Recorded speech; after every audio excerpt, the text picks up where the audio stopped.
इससे previous lecture में आपने जो कंसेप्ट देखा था वो इंडिपेंडेंस का देखा था कि अगर आपके वेक्टर्स जिनको आप अगर मैट्रिक्स में लिखोगे तो उसे आप मैट्रिक्स के कॉलम्स कह रहे थे, वो आपके इंडिपेंडेंस किन कंडीशंस के अंडर होंगे। और सेकंड में जो आप लोगों ने कंसेप्ट डिस्कस किया था वो स्पैन का डिस्कस किया था।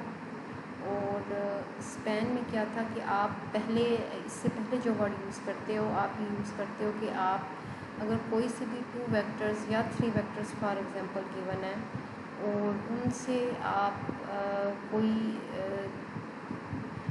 प्लेन ड्रा करते हो, तो आप क्या कहते हो कि आप प्लेन तभी ड्रा कर सकते हो अगर आप उन दोनों वेक्टर्स के तमाम लीनियर कम्बिनेशंस ले रहे हो।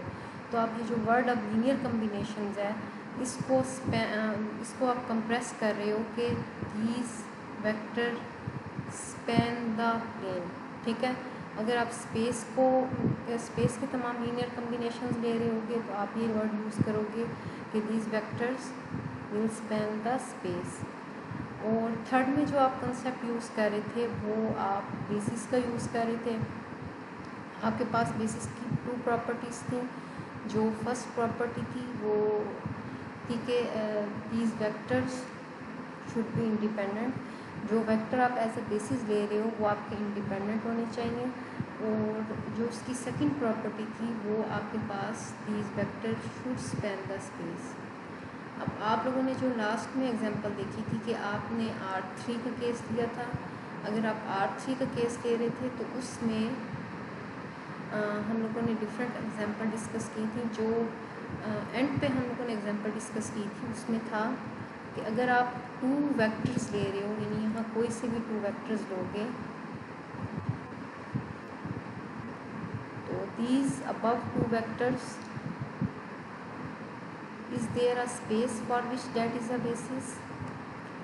तो हम लोगों ने ये कहा था कि they satisfy first requirement of independent, यानी ये दोनों वेक्टर जो है वो इंडिपेंडेंट है बिकॉज ये सेम डायरेक्शंस में नहीं है। Then what spaces will they be a basis for the one they span, they are basis for plane in R3। ठीक है, क्लियर हो गया कि इन 2 वेक्टर्स के थ्रू आप एक प्लेन को ड्रा कर सकते हो, तो ये आपके प्लेन की बेसिस होंगे। फिर जो हमने एक केस डिस्कस किया था वो ये था कि अगर आप इसके साथ एक तीसरा वेक्टर भी ले लो 3 3 7, अगर 3 3 7 लोगे तो 3 3 7 भी उसी प्लेन में ड्रा होगा जिसमें आपके फर्स्ट 2 वेक्टर्स ड्रा हैं। तो जो आपका थर्ड वेक्टर आ रहा है should span the space but they would not be basis anymore because they are not independent। तो जो उसकी फर्स्ट कंडीशन थी आपकी बेसिस की कि आपके वेक्टर्स इंडिपेंडेंट होने चाहिए, अब वो उसको फुलफिल नहीं कर रहा। If column vectors span the column space and are independent so they are basis for column space. आप लोग इससे पहले कॉलम स्पेस का आइडिया ले चुके हो। तो अगर कॉलम वेक्टर्स कॉलम स्पेस को स्पैन करेंगे और इंडिपेंडेंट भी होंगे तो आपकी कॉलम स्पेस की बेसिस होंगे।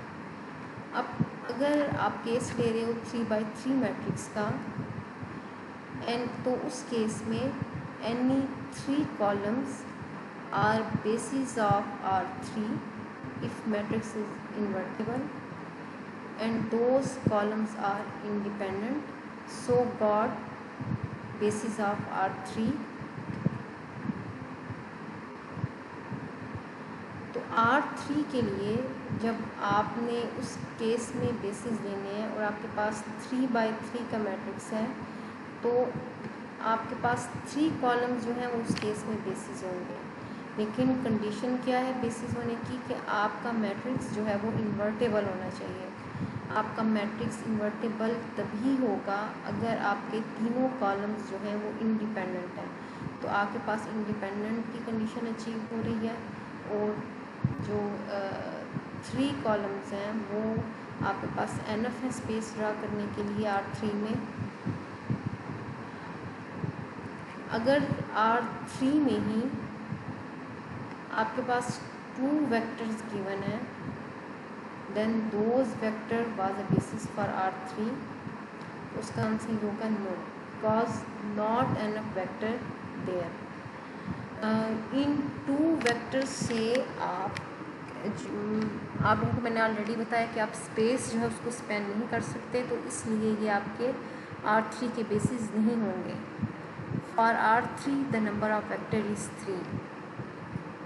अगर 3 वेक्टर्स होंगे इंडिपेंडेंट, तो उस केस में वो आपकी R3 की बेसिस होंगे। अगर आपके पास जो गिवन स्पेस है वो कॉलम स्पेस हो, then every basis for the space has the same number of vectors। यहाँ नंबर किस चीज़ को रिप्रेजेंट कर रहा है? डायमेंशन ऑफ द स्पेस, यानी जो आप ईच के लिए बेसिस ले रहे होते हो, कॉलम स्पेस या R3 प्लेन किसी के लिए भी ले रहे होते हो, उसमें आपके उन बेसिस को has the same number of vectors, जो वेक्टर्स का नंबर होगा वही आपकी आपके डायमेंशन ऑफ द स्पेस होगी, उतनी ही आपके पास बेसिस होंगी। अब इस चीज़ को के डायमेंशन क्या है और आप बेसिस का उसे किस तरह डिफ़ाइन करते हो, इसको आप इस एग्जांपल से ज़्यादा अच्छे तरीके से अंडरस्टैंड कर सकते हो। आपको जो एग्जांपल गिवन है इसमें आपके पास जो स्पेस है वो कॉलम स्पेस है, ठीक है, स्पेस इज कॉलम स्पेस। इस मैट्रिक्स में आपके पास 4 वेक्टर्स गिवन है। फर्स्ट वेक्टर जो है वो आपके पास 1 1 1 2 1 2 3 2 3 1 1 1। अब आप यहाँ से देख सकते हो कि जो फर्स्ट वेक्टर आ रहा है वो आपके पास अगर इंडिपेंडेंट है, ठीक है, सेकंड वेक्टर जो आ रहा है 2 1 2, इसका भी फर्स्ट वेक्टर से कोई रिलेशन नहीं है, इसकी सेम डायरेक्शन में नहीं है। लेकिन जो आपके पास थर्ड वेक्टर आ रहा है 3 2 3, ये आपके पास फर्स्ट 2 कॉलम्स का कम्बिनेशन है, तो ये आपके पास इंडिपेंडेंट वेक्टर नहीं होगा, डिपेंडेंट वेक्टर होगा। अगेन जो फोर्थ कॉलम है 1 1 1, कॉलम 4 और कॉलम 1 जो हैं वो सेम है, तो ये भी आपके पास डिपेंडेंट है। अब एक और चीज़ के जो आपके पास इंडिपेंडेंट कॉलम्स होंगे या इंडिपेंडेंट वेक्टर्स हैं, ऑलवेज आपका पिवट उनमें एग्जिस्ट करेगा। जो आपके डिपेंडेंट कॉलम्स या वेक्टर्स होंगे उनमें आपका पिवट एग्जिस्ट नहीं करेगा। अगर आपका किसी कॉलम में पिवट एग्जिस्ट कर रहा है तो इट मीन्स कि उसका किसी और कॉलम से के ऊपर डिपेंडेंसी नहीं है। अब यहाँ अगर 2 इंडिपेंडेंट कॉलम्स हैं तो आपके पास नंबर ऑफ पिवट कॉलम्स जो हैं वो भी 2 होंगे और नंबर ऑफ फ्री कॉलम्स जो हैं वो आपके पास 2 होंगे। अब जो फर्स्ट क्वेश्चन है, do they span the column space of that matrix? Yes, they span the column space. Second question, are they basis for column space? जो सेकेंड प्रॉपर्टी थी कि आर दे इंडिपेंडेंट, तो वो आपके पास इंडिपेंडेंट नहीं है, ठीक है। Not independent, there is something in the null space, तो आप जो है वो अगर आपके पास फ्री कॉलम्स होते हैं तो ऑलवेज आपके नल स्पेस में कोई वेक्टर जो है वो एग्जिस्ट कर रहा होता है अदर देन 0 वेक्टर।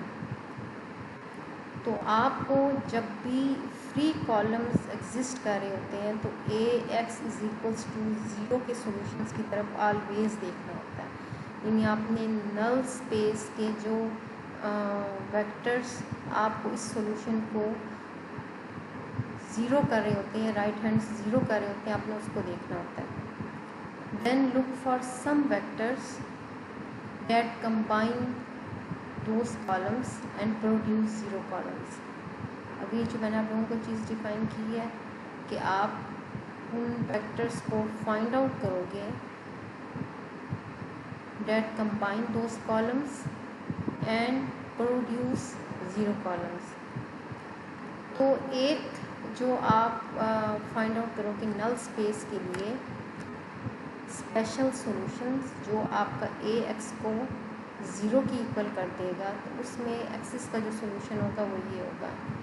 अब 1 0 जो है ये फ्री कॉलम्स या फ्री कॉलम्स को या स्पेशल जो आपके वेरिएबल्स होते हैं फ्री वेरिएबल्स उनको रिप्रेजेंट कर रहे हो, एक को 1 से और एक को 0 से। इन फ्री वेरिएबल्स को जब आप बैक सब्स्टिट्यूशन करोगे तो आप पिवट वेरिएबल्स जो हैं उनको फाइंड आउट कर लोगे यहाँ से -1 एंड -1। हम लोग डिटेल में देख चुके हैं ऑलरेडी कि आप इस वेक्टर को नल स्पेस के जो वेक्टर्स आ रहे होते हैं उनको किस तरह फाइंड आउट करते हो एक्सिस को।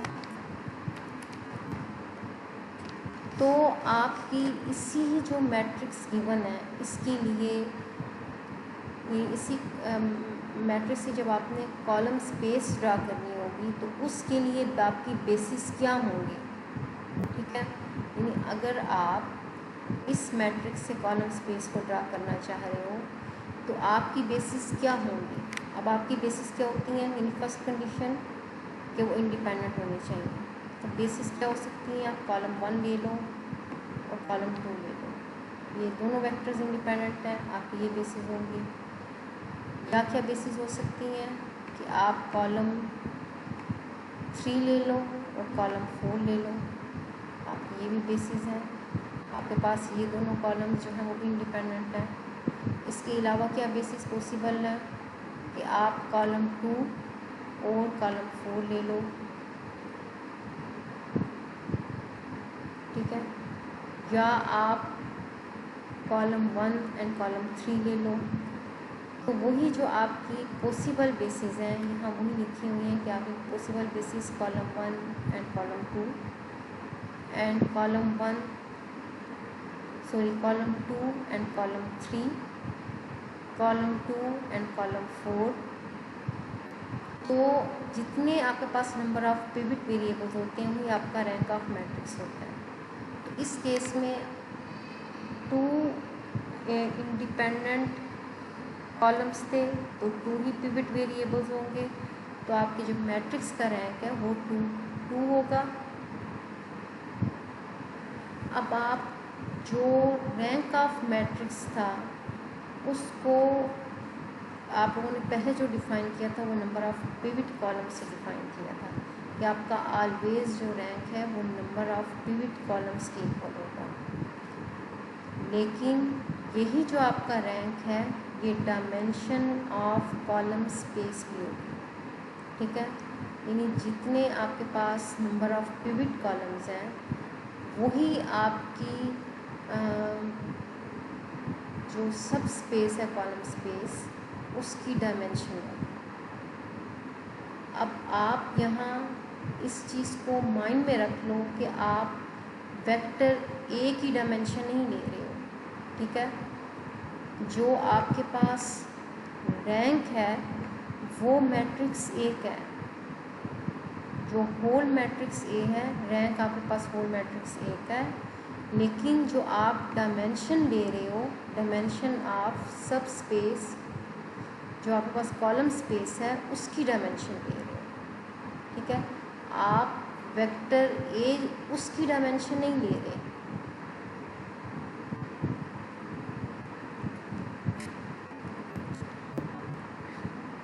तो ये जो आपके पास कॉलम स्पेस के लिए पॉसिबल बेसिस हैं। अब और क्या हो सकती हैं, अगर आप लीनियर कम्बिनेशन ले लेते हो यहाँ 1 1 1 का किसी स्केलर से मल्टीप्लाई कर दो, अगर आप यहाँ 2 2 2 ले लो। और इसके अलावा आपकी बेसिस क्या हो सकती हैं, 6 4 6 6 4 6 आपके पास क्या आएगा, अगर आप इनमें से 3 कॉलम्स को ऐड अप कर रहे हो तो आपके पास 6 4 6 आ रहा है। और अगर आपके पास आप 6 4 6 ले रहे हो, अब ये भी हो सकता है कि आप 4 के 4 जो वेक्टर या कॉलम्स हैं उनको ऐड अप कर दो, तो आपके पास बेसिस जो होंगे वो 2 2 2 7 5 7।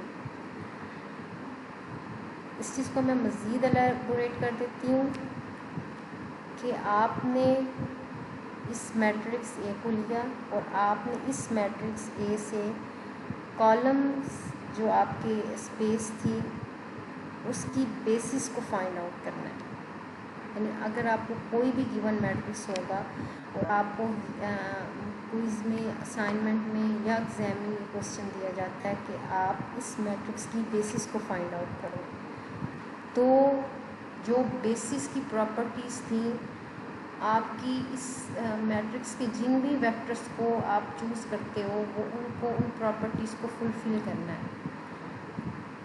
अब मैंने आपको यहाँ प्रीवियसली ये बताया, every basis for the space has the same number of vectors। यानी आपकी जो बेसिस की काउंट है वेक्टर्स की, यानी बेसिस में कितने वेक्टर्स होंगे वो आपके पास सेम नंबर होगा डायमेंशन का। यानी आपकी स्पेस की जो डायमेंशन होगी उतने ही आपके पास बेसिस में वेक्टर्स होंगे। अगर आपकी स्पेस की डायमेंशन 2 है तो आपके पास जो बेसिस के वेक्टर्स होंगे वो भी 2 ही होंगे, ठीक है। अगर आपकी जो स्पेस है उसकी डायमेंशन 3 है तो उस स्पेस को के लिए आपको बेसिस के लिए जो वेक्टर्स का काउंट रिक्वायर होगा वो 3 ही होगा। अब इस केस में जब आपने कॉलम स्पेस ड्रा करनी है तो आपने मैट्रिक्स का रैंक देखा, यहाँ से आपने पहले भी देखा कि आपके पास 2 जो कॉलम्स हैं वो इंडिपेंडेंट हैं। अब अगर 2 कॉलम्स इंडिपेंडेंट हैं तो आपका रैंक 2 होगा। अगर रैंक 2 है, जो आपके मैट्रिक्स ए का रैंक होगा वही आपकी कॉलम स्पेस की डायमेंशन होगी। तो आपकी कॉलम स्पेस की जो डायमेंशन है 2 है। अगर आप इस मैट्रिक्स के लिए बेसिस को फाइंड आउट कर रहे हो तो वो आपके पास बेसिस को फाइंड आउट करने के लिए 2 ही वेक्टर्स होंगे, बिकॉज आपकी इसकी डायमेंशन जो थी कॉलम स्पेस की वो 2 थी। आपने कॉलम स्पेस के लिए ही बेसिस को फाइंड आउट करना है तो आपने कोई से भी 2 वेक्टर्स ले लिए। अगर आप 1 1 1 2 1 2 ले लोगे ये भी आपकी बेसिस है। अगर आप 1 1 1 3 2 3 ले लेते हो आपकी ये भी बेसिस है। इसके अलावा अगर आप यहाँ 2 2 2 इन इसको किसी भी स्केलर से मल्टीप्लाई कर दिया और आप इन तमाम कॉलम्स को अगर आप ऐड अप कर लेते हो तो ये आपके पास क्या हो जाएगा 7 5 एंड 7। तो ये जो आपके पास 7 5 7 आ रहा है और 2 2 2 ये भी इसकी बेसिस होंगे। यानी आपका रैंक 2 है तो बेसिस कोई से भी इनके जो कॉलम्स आ रहे हैं उसके 2 इंडिपेंडेंट वेक्टर्स होने चाहिए और वो आपकी कॉलम स्पेस को स्पैन कर लेंगे। क्लियर हो गया आपको? If we know the dimension of space we are working with, then we can find the number of vectors that will be the basis for that particular problem. तो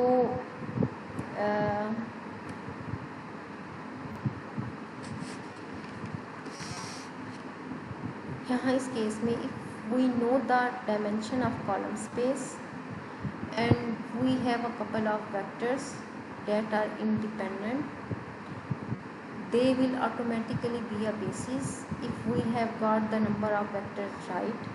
Two vector in this case, then if they are independent they span the space. Clear हो गया आपको कि अगर आपने को ये पता चल गया है कि कितने टोटल नंबर ऑफ वेक्टर्स हैं जो कि इस स्पेस को स्पैन कर सकते हैं, तो आप अगर उनको फाइंड आउट, कोई से भी दो वेक्टर्स ले लो, वो इंडिपेंडेंट हो, तो वो आपके पास उस स्पेस की बेसिस होंगे।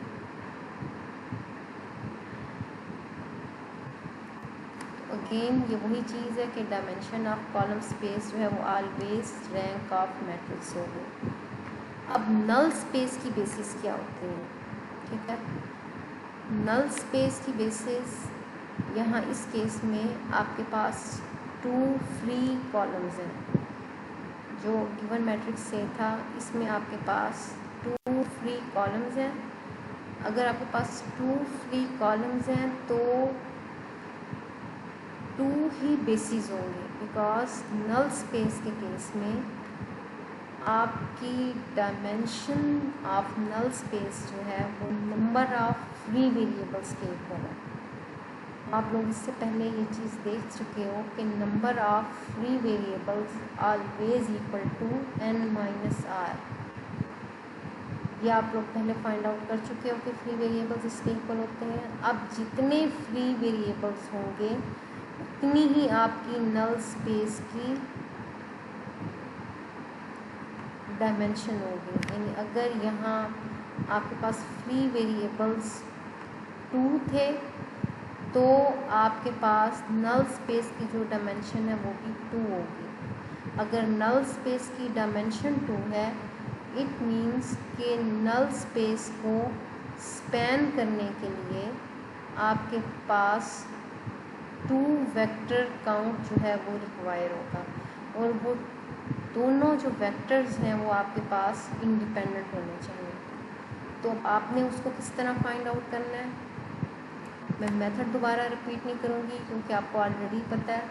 आप एक टाइम में वन फ्री वेरिएबल को वन लेते हो, अदर फ्री वेरिएबल्स को ज़ीरो। इस तरह यहाँ आपने सेकंड फ्री वेरिएबल को वन दिया एंड अदर फ्री वेरिएबल को ज़ीरो लिया। अब बैक सब्स्टिट्यूशन के थ्रू, जो एलिमिनेशन के बाद आपके पास बैक सब्स्टिट्यूशन के थ्रू आप पिवट वेरिएबल्स को फाइंड आउट कर लोगे इन दोनों फ्री वेरिएबल्स को पुट करते हुए, तो वो आपके पास जो टू वेक्टर्स आ रहे हैं, टू इंडिपेंडेंट वेक्टर्स आ रहे हैं, that will span the null space, वो आपके पास ये है। तो आपको एग्ज़ाम में किसी तरीके से भी क्वेश्चन आ सकता है, आपको इस वे में आ सकता है कि आपको कोई भी गिवन मैट्रिक्स गिवन होगा और आपसे ये कहा जाए कि आप इस केस में कॉलम स्पेस की बेसिस को फाइंड आउट करो, या आपसे ये कहा जा सकता है कि आप नल स्पेस के लिए जो बेसिस होंगे उनको फाइंड आउट करो, नल स्पेस की बेसिस को फाइंड आउट करो। अगर आप कॉलम स्पेस की बेसिस ले रहे हो तो कॉलम स्पेस की बेसिस क्या होगी, इस मैट्रिक्स का रैंक होगा, और अगर आप नल स्पेस की बेसिस ले रहे हो तो नल स्पेस की basis number of free variables होंगे। इस तरह अगर आप ऑन द होल R3 जो आपके पास स्पेस थी, अगर उसके लिए आप उसकी डायमेंशन देखोगे तो आपके पास डायमेंशन 3 है, तो R3 स्पेस के लिए आपको डायमेंशन 3 है तो 3 इंडिपेंडेंट वेक्टर्स चाहिए होंगे उस स्पेस को स्पैन करने के लिए। क्लियर हो गया आपको? आई थिंक क्लियर हो गया होगा कि प्लेन के लिए आपको टू वेक्टर्स रिक्वायर होते हैं, और स्पेस को स्पैन करने के लिए R3 स्पेस को अगर आपने स्पैन करना है तो आपके पास R3 स्पेस की जो डायमेंशन है वो 3 होंगी, तो 3 इंडिपेंडेंट वेक्टर्स आपकी R3 स्पेस को स्पैन करेंगे। अगर आप R3 के लिए बेसिस को फाइंड आउट करोगे तो वो भी आपके पास 3 वेक्टर्स होंगे।